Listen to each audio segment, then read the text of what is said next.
दर्शकवृन्द, आज पनि यहाँहरू माझ म उपस्थित भइसकेको छु मेरो कुरा लिएर। मेरो कुरा अरू केही पनि छैन।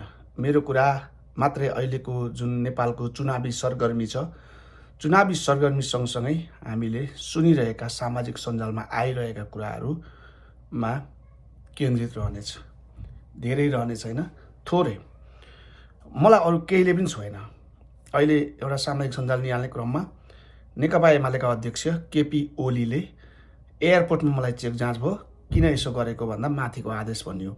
आहा, हामी सबैजना यदि एयरपोर्ट प्रयोग गरेर आन्तरिक एयरपोर्ट होस् अथवा चाहिँ बाह्य एयरपोर्ट जाँदैछौँ, आफ्नो देशको एउटा कुनै न कुनै एयरपोर्ट प्रयोग गरेको छौँ भने त्यहाँ चेक जाँच एकदमै कडा हुनुपर्छ। हुन्छ नै। तपाईँलाई कुनै बेला तपाईँका आसेपासे परेको क्षमता छोडियो भने ठिक छ, तर त्यो गलत थियो। तपाईँले कुनै प्रतिबन्धित चिज बोक्नु भएको पनि हुनसक्छ, अथवा झुकिएर तपाईँको पकेटमा परेको पनि हुनसक्छ।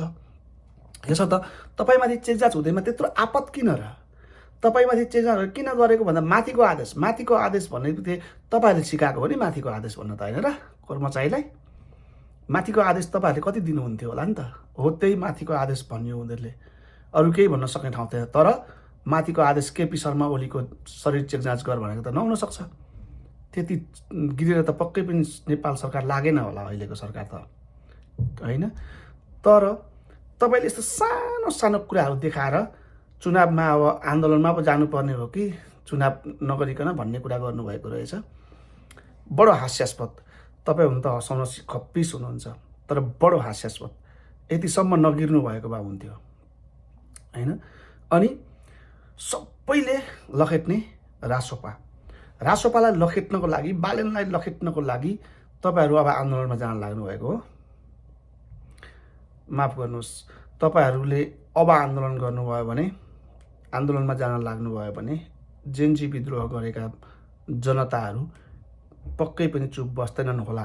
त्यसर्थ कसरी हुन्छ, ब्यालेट मार्फत अझै पनि आफूलाई पुष्टि गर्न सक्नुहुन्छ। त तपाईँहरूलाई अब मत दिएर पुष्टि गर्नुपर्ने त मैले त देख्दिनँ। तपाईँहरूलाई कमसेकम एकचोटि मजाले लडाउनु पर्ने हुन्छ मतबाट। तपाईँहरूलाई हात उठाएर होइन, हात स्वस्तिक छाप लगाएर तपाईँहरूलाई मतको माध्यमबाट लडाउनु पर्ने हुन्छ र तपाईँहरूलाई शिक्षा दिनुपर्ने हुन्छ। क्या तपाईँहरू कस्तो बोल्दै हुनुहुन्छ? मधेसको जनताहरूलाई यति होच्याएर बोल्दै हुनुहुन्छ होइन। आफू जे पनि प्वाक्क बोलिदिने, अनि भरे मैले बोलेको होइन भन्ने खालको तपाईँहरूले गर्दै हुनुहुन्छ नि। हो, यसले नै हो तपाईँहरू अझै पनि गिर्दै जानुभएको। र जनताहरूले पक्कै बुझ्नुपर्ने हुन्छ, नेकपा एमाले र नेपाली काङ्ग्रेस यतिखेर कुनै पनि हालतमा आउनुहुन्न। त्यसै गरी अन्य दलहरू पनि अहिलेलाई सबले लखेटेको रासोपा मात्रै आउनुपर्छ भन्ने मेरो पनि मान्यता छ होइन। किनभने यी सबैले किन लखेटेको रासोपालाई? यी सबै चाहिँ ठिक, रासोपा चाहिँ बेठिक, जो हिजो 2079 को चुनावभन्दा 6 महिना अगाडि आयो, अनि जसले 21 सिट लिएर आयो होइन। अनि उसैलाई चाहिँ लखेट्नुपर्ने, उसैको चाहिँ अध्यक्षलाई लखेट्नुपर्ने, आरोप लाएर जेलमा लगाउँदा पनि सकिएन भनेर अब अप्रमाणित भएका कुराहरू, अप्रमाणित हुन सक्ने कुराहरू देखाएर गर्दै गर्दा होइन, अहिले पनि जनता चाहिँ रासोपाको पक्षमा देख्दा अत्तालिएर यिनीहरू खेद्ने रासोपालाई नै हो। र नयाँ आएको श्रम संस्कृति पार्टी, यहाँलाई म भन्छु, हेर्नुहोस्, एमाले र काङ्ग्रेसले तालमेल गरिरहेको छ। राप्रपाले के गर्छ अहिले यसै भन्न सकिएको छैन। म स्वतन्त्र भिडियोस् भन्न चाहन्छु।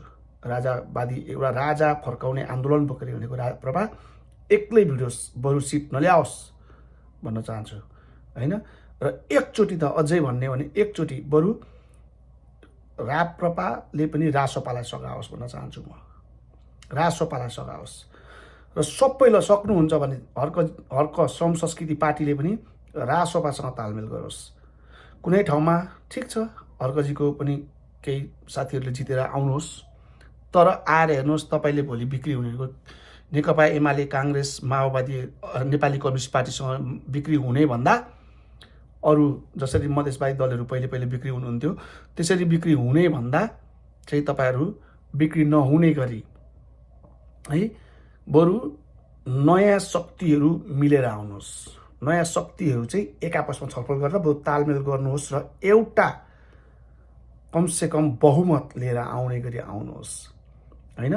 अथवा पनि म त भन्छु मुलुकभरबाट राष्ट्रिय स्वतन्त्र पार्टीलाई बहुमत दिलाउने गरी कसरत गर्नुहोस् सबै मतदाताहरूले र सबै विदेशमा हुने तपाईँ हामीले पनि जो छौँ हामीले पनि सक्दो प्रयास गरौँ।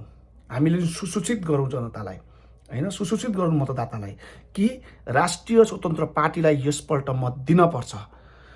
5 वर्ष हेर्नपर्छ किनभने हामी केही गर्छौँ भनेर आएको छन्, पक्का पनि हो गर्छन्। विज्ञहरूको टोली छ होइन, विज्ञहरू छ। महाकाली बेच्नेहरूको टोली छैन नि त्यहाँ, बुझ्नुहोस् न। गण्डक सम्झौता गर्नेहरूको टोली छैन नि त्यहाँ होइन। हरेक देशका चाहिँ हिमालहरूको एउटा हेर्नुहोस्, कोशी ब्यारेज नै हेर्नुहोस् न, कोशी सप्तकोशीको एउटा पुललाई पनि धरौटी राखिएको छ क्या भारतसँग होइन। यस्तो गर्नु त रासोपा होइन नि। तपाईँ हामी किन नबुझ्ने? बाँसबारी छालाजुत्ता कारखाना बेच्ने हामी होइन नि, हेटौडा सिमेन्ट बेच्ने हामी होइन नि।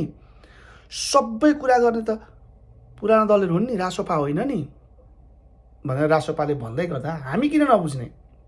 हामी किन विवेक गुमाउने? हामी मतदाताले एकचोटि विवेक किन नलिने? नयाँ आएकोलाई लखेटेको लखेटै छन् भनेर किन नबुझ्ने?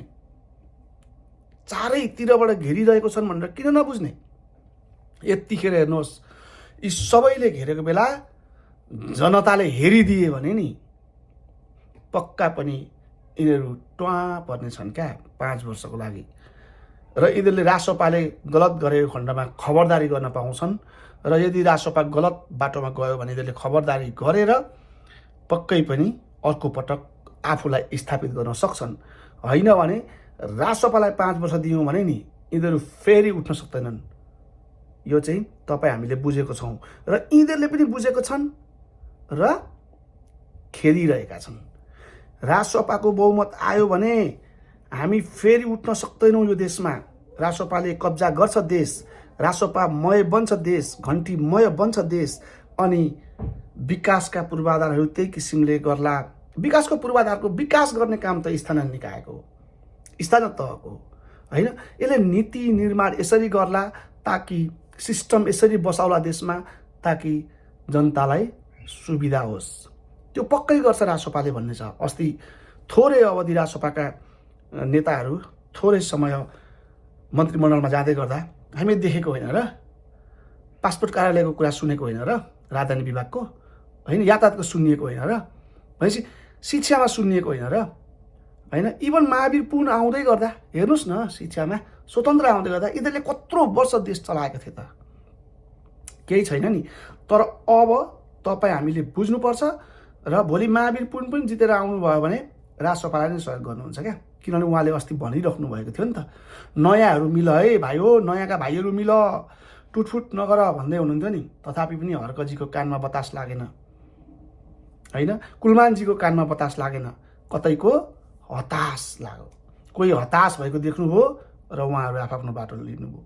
तर राजसभामा विवेकशीलहरू आएर गाविँदै गर्दा राजसभामा अरू मन्त्रीहरू बरु मन्त्रालय छोडेर राजसभा नआइकन यो काम सफल हुँदैन है भनेर बरु मन्त्रालय छोडेर पनि चुनावमा होमिनु भएको छ क्या। तपाईँ हामीले बुझेर मत दिनुपर्छ अब यतिखेर र उहाँहरूलाई विजय गराएर मिनिमम पनि 138 सिट चाहिन्छ। 265 मध्ये 165 मत रासोपालाई अवस्था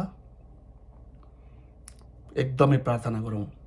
एकदमै प्रार्थनाले मात्रै त पुग्दैन, घन्टीमा मत नबिगारिकन घन्टीमा मत लगाऊ। प्रत्यक्ष पनि घन्टीमा लगाऊ, समानुपातिक पनि घन्टीमा लगाऊ। यो पल्ट समानुपातिक पार्टी नहेरौँ। हामीले पहिले उम्मेदवार हेऱ्यौँ र आफूले आस्था गरेको पार्टीलाई समानुपातिकमा हेऱ्यौँ त त्यसै त केही पनि हुँदो रहेछ। माथि हाम्रा टाउकेहरू, हामीले आस्था गरेका पार्टीका टाउकेहरू किनबेच हुँदो रहेछन् होइन, मोलमोलाइमा जाँदा रहेछन्। के को कुर्सीको, के को पदको, के को समितिको उपसमिति धरीको पदमा मोलमोलाई अहिले राष्ट्रिय सभाको मोलमोलाई हामी देख्यौँ होइन भर्खर चुनावको मुखमा सुन्दैछौँ नि भोग्दैछौँ नि होइन भनेपछि तपाईँ हामीले बुझ्न जरुरी छैन। अब पक्कै पनि म यहाँहरूलाई एकदमै अनुरोध गर्न चाहन्छु मेरो यो सामाजिक सञ्जाल प्रयोग गरेर यहाँहरू सुसूचित हुनुहोस्, आफ्नो विवेक नगुमाउनुहोस् र राष्ट्रिय स्वतन्त्र पार्टी घन्टी चिन्हमा मत लगाएर यसपटक हामीले देशको मुहार फेर्ने एउटा कसरत पक्कै गरौँ है त। हवस् त, नमस्कार।